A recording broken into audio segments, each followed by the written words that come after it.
What's up, everybody? Welcome to the 48th episode of the Roundabout, celebrating 15 years of the Xbox 360. My name is Ryan Turford, and this is the show where we're counting down the months to the 15-year anniversary of the Xbox 360 with 50 of the best games to play on the console for both new and experienced owners. We dive into the brief history of each game and talk about what makes them awesome. As always, we'd love your feedback on the show over on Twitter at the Xbox Drive, or you can reach out to me directly anytime at Ryan Turford. On this week's episode, we join Noble Team in Halo Reach, released on September 14th, 2010. With 4 Halo games under their belt at this point, Bungie's final Halo game was their magnum opus and easily one of the very best first-person shooter games I've ever played. It was the culmination of everything they'd learned from developing the previous games in the series, and from the first moments I had played the online beta over the summer, I knew this game was going to be something special. I mean, hype was building it at an all-time high. I mean, I remember when they first revealed Halo Reach was a game that was coming, because it was just very much a nebulous logo with nothing on it.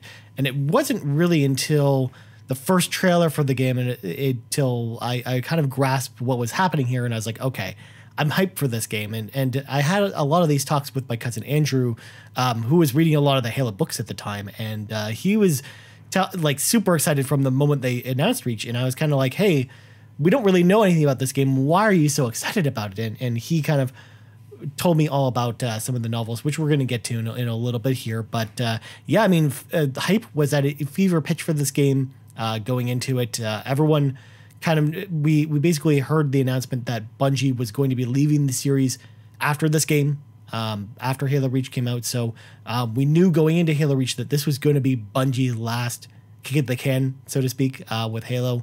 And it was a really special moment for gamers across the Xbox ecosystem, because, I mean, this was a franchise that basically started with the original Xbox, and at the time was really associated with Xbox as its like flagship product. I mean, it still pretty much is to this day, but we have a lot more contenders in that space with Gears and Ori and a bunch of other experiences.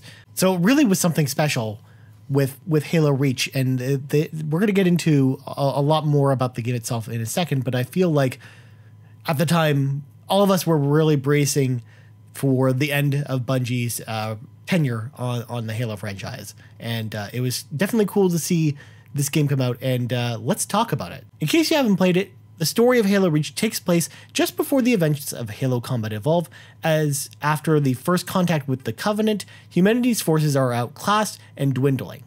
You play as Noble 6, a new recruit to the Spartan squad known as Noble Team. During a routine check of a downed communications array on the planet Reach, they discover that the Covenant have invaded the planet. It's up to Noble Team to help find a way to repel the Covenant onslaught on Reach and to survive the experience while doing so. While I personally hadn't read the novels before playing the game, I remember again my cousin Andrew telling me all about them and why he was so hyped that Bungie was tackling The Fall of Reach.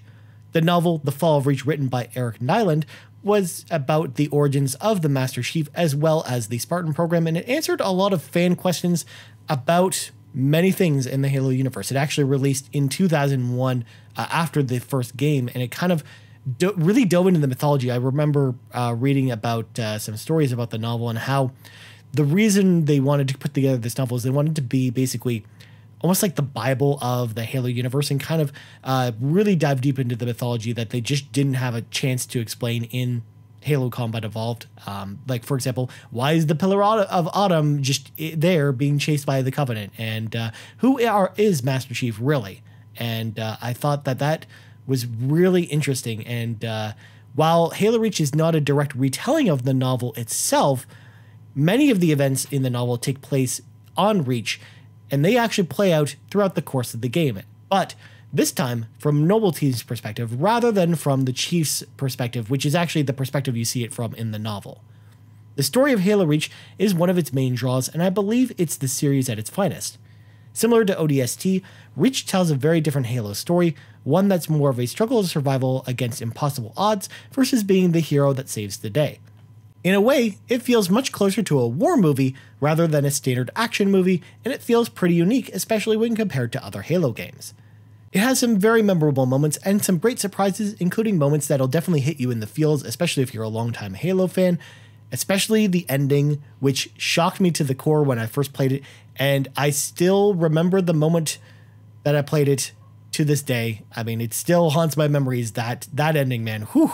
It's some really powerful stuff. I mean, they definitely hit you in the feels with this one, and they kind of burn at some of that nostalgia from even going all the way back to, again, Halo Combat Evolved or Halo 2. And yeah, it's just got a really powerful ending, and it's one that I definitely will not spoil here. But if you've played it, you know what I'm talking about. The combat in Halo Reach was the pinnacle of Halo's combat design, in my opinion, and while I will admit that there were some good additions to the combat formula in Halo 4 or 5, I think that Reach's combat still holds the top spot in my opinion. While we didn't get too much in the way of new weaponry, all of our old favorite guns from all the previous titles returned in Reach with some new upgrades. One of the new tweaks that was well welcomed was the return of the original pistol design from Halo Combat Evolved, but this time it's much better balanced and it's not the most OP thing you've ever used.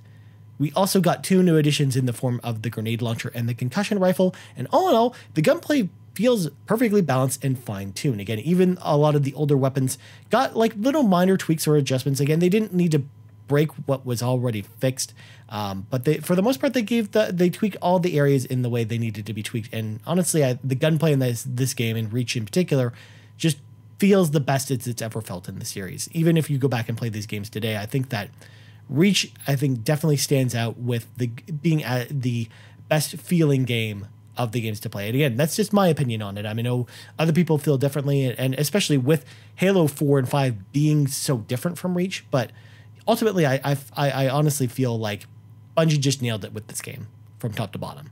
In line with the survival theme of the story, Bungie made it a point to focus on increasing the difficulty with some of the game's weaker enemies like grunts. While they're still pretty easy to take out, you'll definitely feel that they are more menacing this time around if you let your guard down, as they'll be able to take you out easily if you do. This design philosophy made its way to the game's legendary difficulty as well, which I think is definitely the hardest in the entire series and will definitely test your team's mettle. Returning from Halo 3 are the Spartan abilities, but unlike their Halo 3 counterparts, they aren't one-time use items, but instead operate on a cooldown per use. These Spartan abilities were pretty useful, and depending on your mission, you'll usually be offered a couple of different options to closer fit your playstyle or the upcoming situation. While these additions are great in the single-player campaign, they're really shown in the game's multiplayer's online suite. The ability to use a jetpack or have access to the active camo on a timed cooldown really changed the way the Halo formula worked in a good way, I think, and it made multiplayer matches feel much more fast-paced than in previous games. Plus, it gave you the option to turn off these options in multiplayer in case you wanted more of a pure Halo experience. It really worked both ways. As good as the single player was, Bungie really threw everything but the kitchen sink at the game's multiplayer suite.